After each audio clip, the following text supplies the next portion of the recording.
জাতীয় মসজিদ বাইতুল মোকাররমের নতুন খতিব হয়েছেন ডক্টর অলিউর রহমান। চারিদিকে প্রশ্ন পড়েছে, কে এই অলিউর রহমান, কি তার পরিচয় বা তার যোগ্যতাও বা কতটুকু। আচ্ছা, ইনশাল্লাহ আমরা ফার্স্টে ডক্টর অলিউর রহমান সাহেবের সংক্ষিপ্ত পরিচয় দিই, যেই পরিচয়টা আমাদের মধ্যে অধিকাংশ মানুষই জানতে চায়। সেই পরিচয়টা হচ্ছে, উনি হচ্ছে বর্তমানে আমাদের জনপ্রিয় জাগ্রত কবি মুহিব খানের ভাই এবং বেফাকের বর্তমান মহাপরিচালক ওবায়দুর রহমান খান নদভীর আপন ভাই। মানে মুহিব খান আর ওবায়দুর রহমান খান নদভীর তো আপন ভাই, এই অলিউর রহমান খান ওনাদের একজন ভাই। এরাই 3 ভাই, আরও কয়েক ভাই আছে এদের, যাই হোক না কেন সব যোগ্য সম্পন্ন আলহামদুলিল্লাহ। ওনাদের পিতা তো আলহামদুলিল্লাহ অনেক ফেমাস, তাকে তো অনেকেই চিনে থাকেন, সাবেক সংসদ সদস্য মাওলানা আতাউর রহমান খান। যাই হোক না কেন, এটা ওনার সংক্ষিপ্ত প্রাথমিক পর্যায়ের পরিচয়। এবার আমরা ওনার যোগ্যতা সম্পর্কে একটু জানবো, যে ওনার যোগ্যতা কতটুকু। চলুন আমরা ওনার যোগ্যতা সম্পর্কে জানি। উনি ইসলামিক ফাউন্ডেশন বাংলাদেশের মুহাদ্দিস পঞ্চম গ্রেড পদে দীর্ঘ 18 বছর যাবৎ কর্মরত। দেশের জনপ্রিয় ইসলামিক বিশ্ববিদ্যালয় কুষ্টিয়া ইসলামিক বিশ্ববিদ্যালয় থেকে পিএইচডি ডিগ্রি অর্জন করেন। অনেক যোগ্যতা ওনার ওই আতাউর রহমান সাহেব, আতাউর রহমান রহমাতুল্লাহর, মাওলানা আতাউর রহমান রহমাতুল্লাহর সব কয়েকজন ছেলের যোগ্যতা, প্রচুর যোগ্যতা। আর সব কয়েকজন ছেলেই বাংলাদেশের মধ্যে খুব ফেমাস এবং সবাইকে মানুষ কম বেশি চিনে থাকে।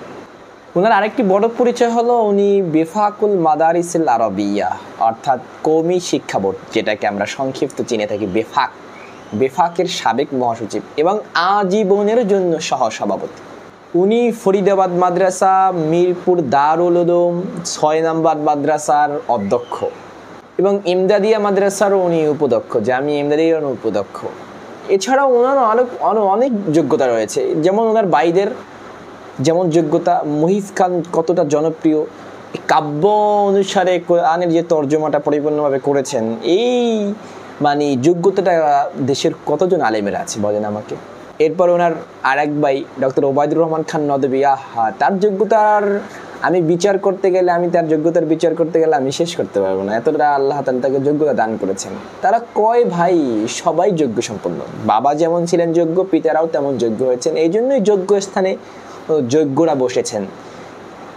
উনি গত কয়েকদিন আগে জুমায় আহলে হাদিসের বিরুদ্ধে একটি আলোচনা করেছেন, যেটি আপনাদেরকে আমি শোনাচ্ছি। এখন একটি সময়ের দাবি হলো যে যেহেতু আহলে হাদিসের নামে একটা ফিতনা, এই আলোচনা করার দ্বারা কিন্তু আহলে হাদিসের ভাইরা ওনার উপর খুব খেপেছে এবং ওনাকে কেন বাংলাদেশের জাতীয় মসজিদের খতিব হিসাবে নিযুক্ত করা হয়েছে তার বিরুদ্ধেও তারা উঠে পড়ে লেগেছে।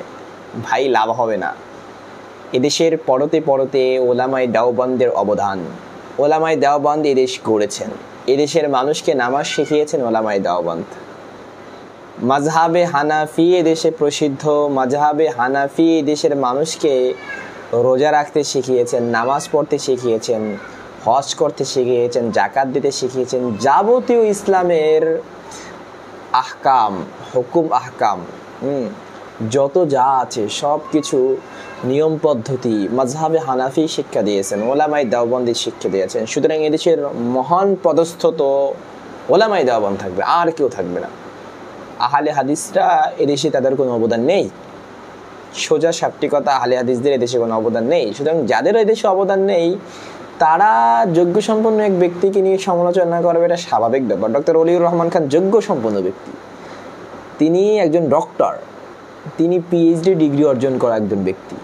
হ্যাঁ, কেমন পিতার সন্তান এটা ভাবতে হবে। টোটালি সব দিক থেকে উনি একজন যোগ্য সম্পন্ন ব্যক্তি। সুতরাং ওনার বিরুদ্ধাচরণ করে কোনো লাভ হবে না। আহলে হাদিসদের বিরুদ্ধে জাতীয় মসজিদ বাইতুল মোকাররম থেকে হুঙ্কার এসেছে, এবার সারা বাংলাদেশ থেকে হুঙ্কার আসবে। যাই হোক না কেন, এক পাঁচালের মধ্যে আরেক পাঁচাল পড়ে ফেললাম, ঠিক হচ্ছে না। আল্লাহ তাআলা এই সমস্ত যোগ্য ব্যক্তিদেরকে গুণে বেছে বেছে আমাদের ভালো ভালো মৌলিক পদস্থানে পদোন্নতি করুক। আসসালামু আলাইকুম ওয়া রাহমাতুল্লাহি ওয়া বারাকাতুহু।